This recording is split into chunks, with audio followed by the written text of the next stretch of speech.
Well, hello, all you recovery rebels out there, and welcome to Lunch Break Live. Real talk about obesity, food obsession, recovery, and what's really eating you. I am Carrie Dela Cruz, coming at you with a handheld version from my home office today, ready to talk to you about what the heck a recovery rebel even is, so you can decide if you want to be one. How's that?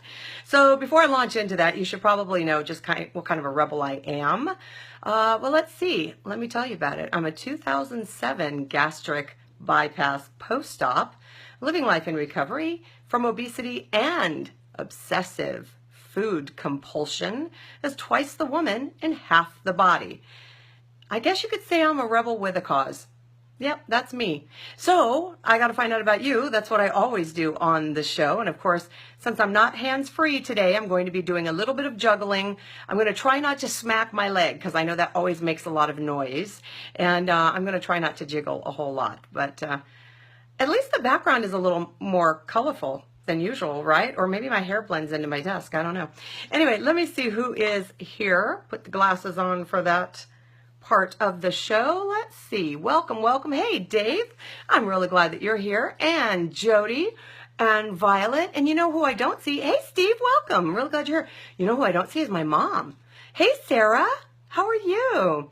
So I want to check in with you guys. I want to see. Hi, Yadelis. Oh, my gosh. How exciting. I'm so glad you guys are here to join me today. Here, let me move a little bit and see if I get a little less glare.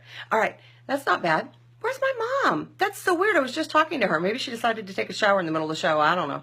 Or maybe she couldn't get on. You know what? It has been a crazy, crazy weekend. You know, she was without power for more than 24 hours. I guess there was some explosion, underground explosion, right out in front of their apartment complex that took the power out for like 1,700 people in Bellflower. And I mean, these are senior citizens in this community. And can you imagine living life without power? You just don't realize how reliant upon it you are. So let's see, it went down Friday afternoon around 2, and it did not come up until midnight 15, I guess, so Sunday morning. It was really crazy. But fortunately, she's saying she didn't lose any food, kept the fridge closed, but her battery on her phone died. So Juan had to make her a portable charger using a car lighter, cigarette lighter adapter charger, and he wired it to one of those big 6-volt lantern batteries. So she was able to charge her phone, and let me tell you, people, it was like they were ready to have like a, what do you call it, a rebellion, an uprising. Everybody in the house that was sitting outside was like, oh, what's that? You mean you could charge your phone off of that? Where could we get one of those? Oh yeah, we had to like away to the upstairs to, avoid a mutiny. So anyway, but she managed to charge her phone, and that was really good because it's not good not to be able to communicate with someone. So anyway, that was my mom's weekend, and oh, there you are. You made it. I was just talking about you, bringing everybody up to speed. So let me welcome a few more people in before I dive in. Hey, Jimbo, good to see you, and Violet, and who else? And Diana, all the way from New Zealand, and Dorothy. And Michelle, hi. Really glad you're here. All right, so you guys, so this has been, if you're in the United States particularly, and I understand if you're in New Zealand, this may not fit as well. However, weekends are not without their challenges for a lot of people because they represent non-structure or a departure from a standard routine. So here's what I want to know about all of you guys that are here, because I consider this to be an interactive program.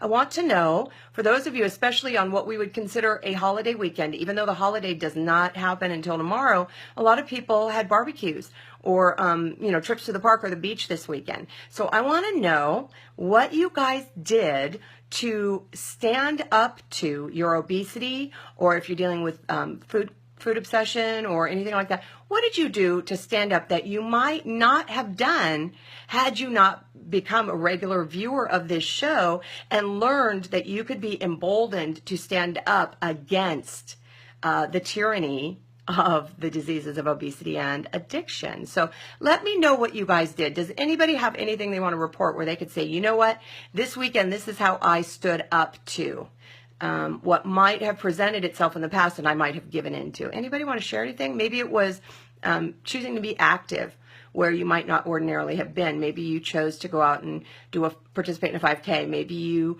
were at a barbecue and made healthy food choices. Maybe you brought healthy food to a barbecue. Maybe you chose not to drink, maybe the beer was a-flowing and you decided not to. Maybe you went to a ball game. Anybody have anything to report? Now, again, I know that Facebook tends to kind of lag a little bit and leave me in the dark. So if you don't have anything to report, you can add it later, especially if you are viewing on demand, okay? Feel free to dive in there with some comments. Let's see, staying home, been swimming and preparing meals. Right on, Sarah. That is really awesome. Now, is that something you may not have done? Yeah, you did sit outside with your cohorts, Mom. You really, really did. As a matter of fact, you surprised me when I walked up and saw everyone sitting there. I didn't expect to see you there. And I don't think I ever really recovered. Sorry, I just brushed my hair into my face. I don't think I ever really recovered from that to figure out that you were down there. But yeah, I was really proud of you. You were sitting down there crocheting and having a good time of it and socializing. You stayed busy and you were swimming, Violet says. Right on. And is this something a little different than you might ordinarily have done? I'm interested to know.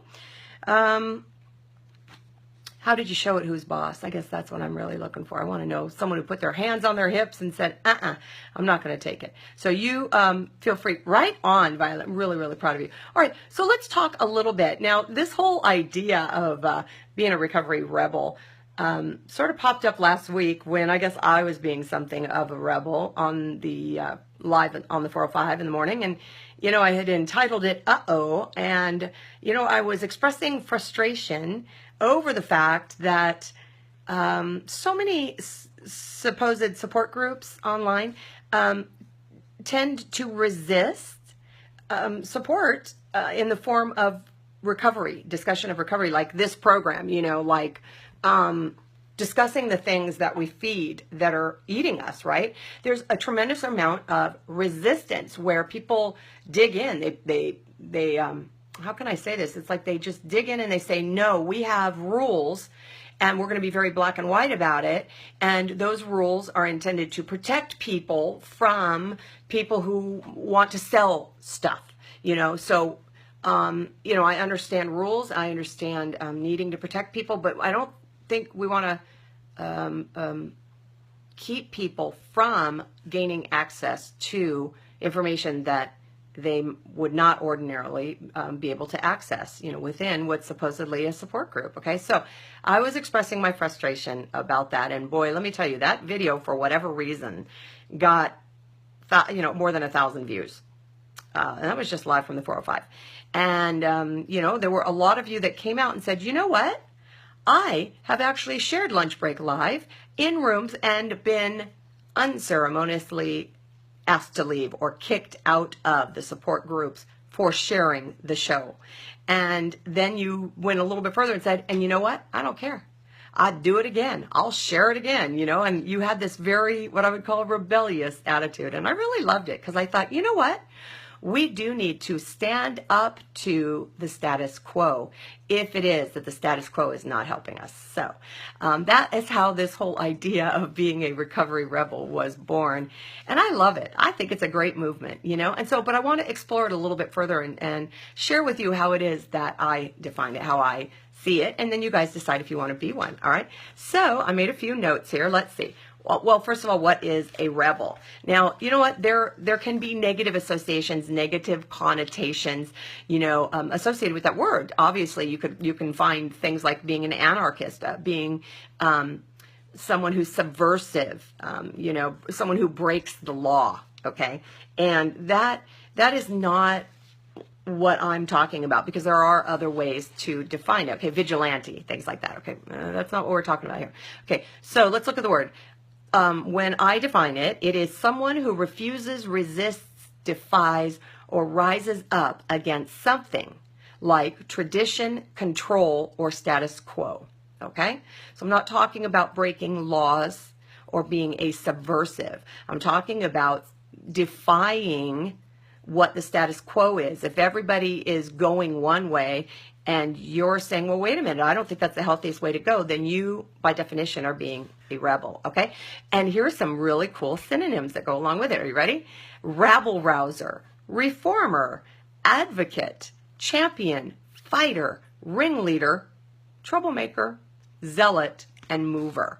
What do you think? I think those are some really good words. They're fun. I mean, they got a lot of power behind them. They're very powerful. All right. And here's some verbs, okay? Because recovery is all about doing. It is not a passive activity. It's not a passive state, okay? Even though it is a state of being, it does not mean that you're just sitting there doing nothing. So we want to have those action verbs, those doing words. And here you go. Ready? A rebel is daring, declining, balking, differing, disagreeing, flying in the face of, objecting, resisting, setting aside, and taking into one's own hands, okay? To me, those words sound like someone who has decided to do something differently than they did before. And that's what a rebel has to do with recovery. So let's talk about that, all right?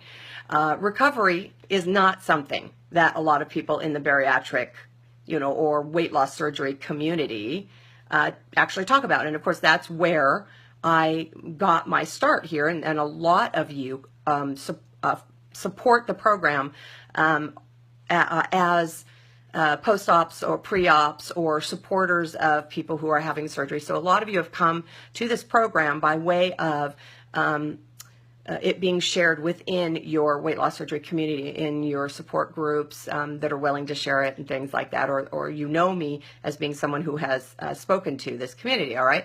So there's not a lot of discussion about recovery in this community.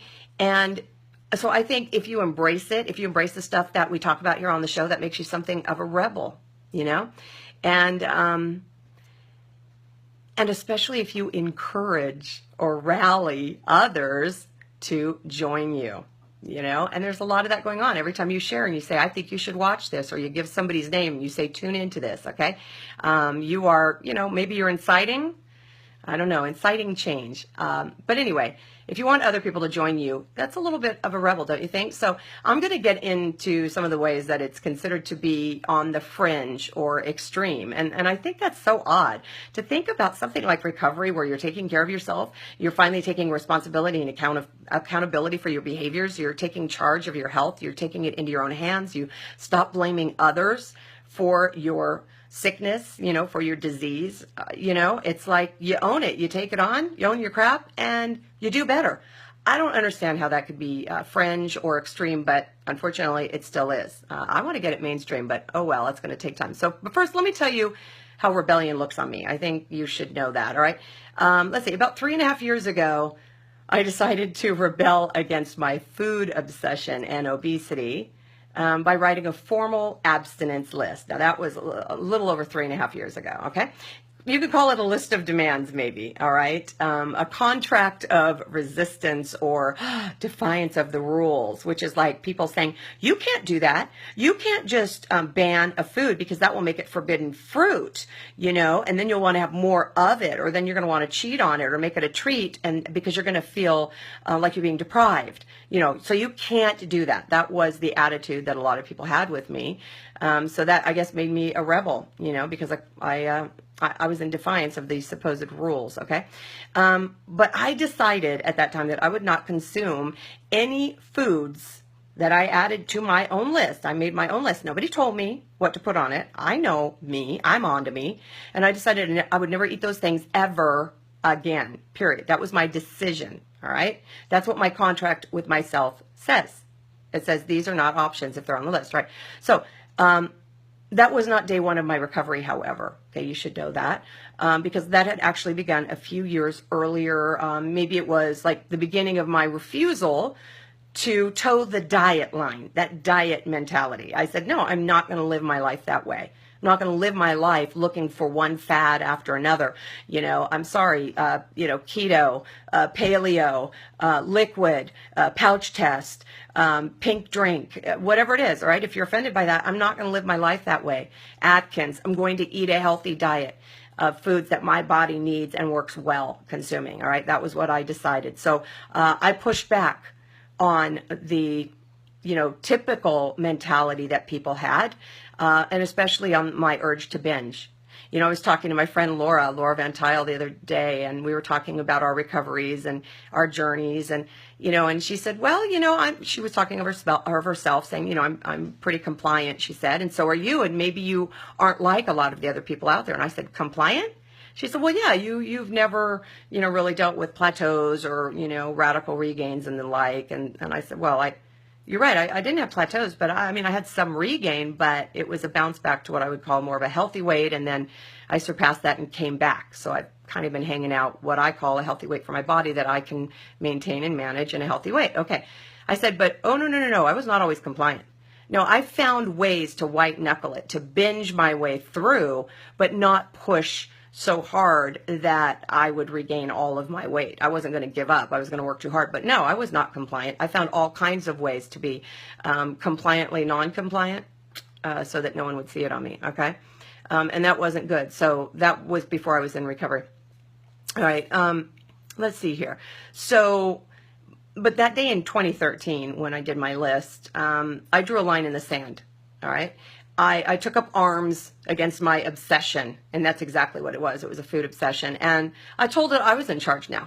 I said, that's enough. Enough is enough. I've had enough. I'm done, all right? And I showed up, and I said, I'm in charge, not the food, not the scale, and certainly not the mirror. And that's when I took my life back, okay, from my obsession and from my obesity. So in 2013. Prior to that, I began laying the foundation and working hard to own my crap and live life more honestly and with integrity, okay? So that's how that looked. All right. So, in other words, prior to that, I had been working on what would become my rebellious recovery movement, although, I'm going to say at the time I really didn't know that. I honestly did not know what it was going to look like. I just thought I would be like everybody else as a post-op, and I would just lose my weight and it would be gone forever because it would cure my obesity. Yeah, that's what I thought.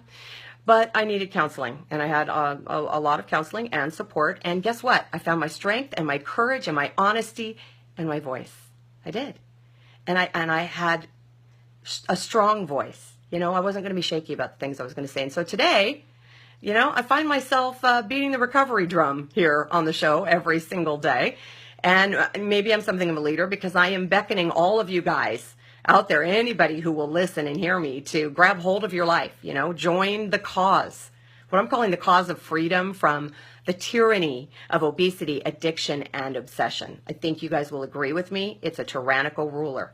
All right. When we let it run our lives, rule our lives, it is tyrannical and unjust and unfair, and takes prisoners, I guess you could say. All right. So that's why I do this show, because I want to encourage you guys to pick up arms against that, lead a resistance against that tyrannical rule. So if that doesn't make me a rebel, well, I don't know what does. Okay. I think you'll agree I am. All right. So the good news is that I know I'm not alone, right? Because there are a lot of you guys out there who have begun standing up to your own obesity, your own food obsessions, right? For yourselves. And you're standing up to yourself as well. And I think that's kind of a really big deal. You live your recovery out loud. And I am hearing rumblings. You guys are daring to speak all about it to other people, in ways that maybe you never thought to speak before and aren't even aware you're doing it, but you're doing it. The word's getting out. And I love that because, when it comes to the diseases of obesity and addiction, you got to choose your side and you got to fight for it. That's it. There is no gray area. There's no squishy middle, okay, that says, no man's land. Like saying, I'll just hang out here and then I won't have to really fight. I don't have to, right? No, I'll just hang out in the middle. No, because you're going to take on crossfire from both sides. There's no squishy middle. There's no man's land, all right? There's either or. You are either in recovery or you are not. There is no middle, all right? No hokey pokey, like I said. All right, let's see. There's a side that says, I believe that obesity and addiction are treatable diseases that I must treat for the rest of my life. I believe that WLS won't cure me and that I will need to work my recovery one day at a time. I believe that I was not created to live on a diet and obsess about calories and the scale for the rest of my life. I believe that honesty is the foundation of recovery and that honesty begins with me. I believe that my recovery is my own, and I do not control others. I understand that many people think I'm extreme and intolerant because I don't drink alcohol. I don't eat baked goods or breads or pastas or potatoes or chips or cookies or candies or ice creams or pretty much anything else that everybody loves to eat that they also love to overconsume, okay? Anything that qualifies as comfort food or a treat, yeah, I don't eat that. So maybe that makes me something of a zealot, something of an extremist, all right? But I believe that not saying yes is actually easier than trying to say no. And I believe that saying I'm sorry makes me more powerful, not powerless.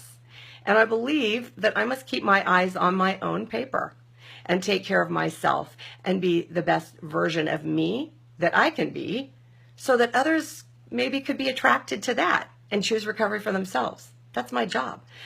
I believe that recovery is a gift from God. And guess what? He calls me to give that gift to as many people as will accept it. This is a gift you must accept, all right? I can't give it to you unless you're going to take it for yourself, all right? So I guess you could say I'm a rebel because I no longer listen to the terrible things I said to and about myself. And I am a rebel because I stand proudly but humbly for what matters most. And I will fight with every ounce of my courage to hold on to my recovery. And I will pray that others will be drawn to it and receive it themselves. As a recovery rebel, I'm not angry, and I don't seek to hurt or offend others, though I am completely aware that others may be hurt or offended by my truth. I choose to do things with joy and love so that I might experience peace in my body, in my heart, in my head, and in my soul.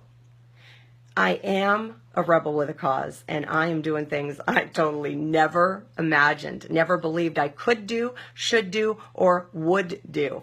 Basically, I'm living my recovery, and I'm inviting absolutely everybody to join the movement by living their own.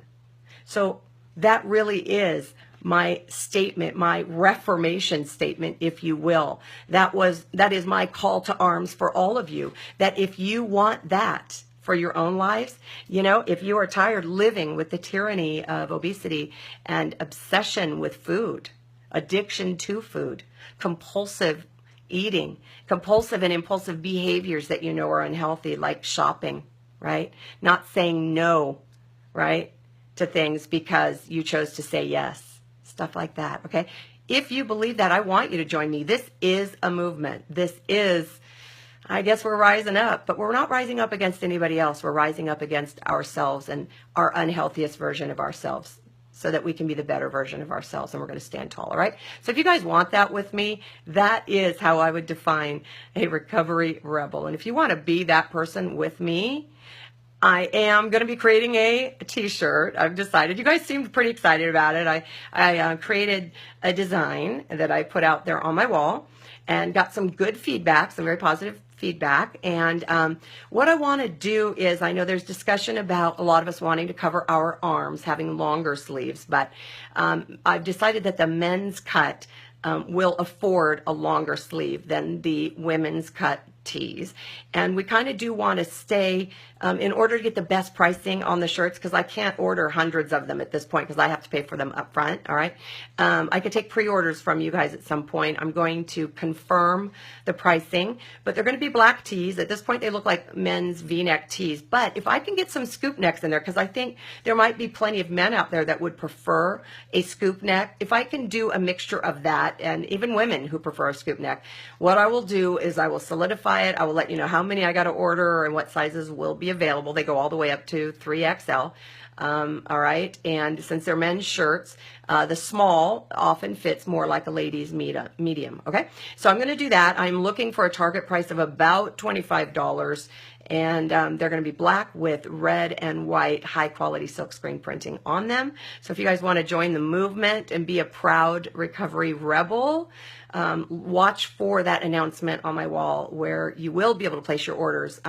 You guys have expressed interest, and I really love that. But what I'll have to do is I'll have to actually get an order form together so that I get the right sizes, get your addresses so I can ship them to you. And that's another part of it. I got to figure out about shipping, how I can do that affordably as well without, charging an arm or leg. All right. So I'm super excited about it. I'm closing in on it. It looks like I got about 5 minutes. So I want to see what you guys are talking about. Really, really excited that you guys joined me today. Let's see here. Let's scroll back. Wow, wow, wow. Lots of you guys showed up. All righty. Hi, Vivian. How are you? I'm so glad you're in. Melissa, who has shared my video. Thank you. And Susan, glad you are here. And let's see. And it looks like Sarah had to rejoin. Might have gotten booted out at one point. And Leah, I haven't seen you in a while. Or Lee. Is it Lee or Leah? I never really know. Prunier or Prunier. See, I never really know. And Deb. Hey, Deb, how are you? Are you still here? Let's see. I don't do that either. I eat a lot of protein and veggies. I have a couple bad habits to fix, but I so agree. And of course, now I have to figure out what you don't do. I'll have to go back and watch it in real time and see what you got. Hey, Deborah, how are ya? All right, let's see. Susan says, I'm still struggling with food choices and I don't let them control me. My problem is that I don't food prep and plan ahead, so I make the best choice of the options I have at the time. All right. So basically, if you were to relate this to a show we did last week where we talked about how when things get tough, we do not rise to the level of our expectations. We fall to the level of our preparation. Then your goal is to create to be as prepared as you can be so that when you fall to that level of what you're prepared for, right? It's not a long fall where you have nothing to catch you. And it sounds like that's what you're working toward. And to me, I hope that soon your preparation will match your expectation level, Susan. And if I know anything about you, I know it will soon. Hey, David, I'm glad you're here. And Angela, welcome. And Ray and Steve, will you join our crusade? Declare independence from food. I love it. You know that there are people that are called, what are they called? Like breatharians or something. And all they do is they live on oxygen. It is real. And there are people that really, really do it. And I guess what I'm going to say is I do not want to be dependent upon certain foods, although I do know I'm dependent upon food for my life, but it will not rule me. But I love it. I do want to be independent because I did used to be enslaved by, imprisoned by food and the scale. And I'm no longer imprisoned by either of those things. You want to be a recovery rebel, Sarah? Right on. You're in. And my mama. And all right. Weird. What's weird, Mom? That's the last comment I have. So listen, I am going to sign off. And thank you guys so much for being here. Tomorrow, I do have plans to do a special Independence Day episode of the program. And that will signal the 1-year anniversary from my very first ever program. I hadn't called it Lunch Break Live at that point. It was on the 4th of July, and I talked about independence, and it's still available on demand here. Independence from the tyranny of obesity, freedom from obesity. So I will probably put something together where I get to talk about that more tomorrow. I do hope that you guys will join me. And watch my wall for more news on our Recovery Rebel teas.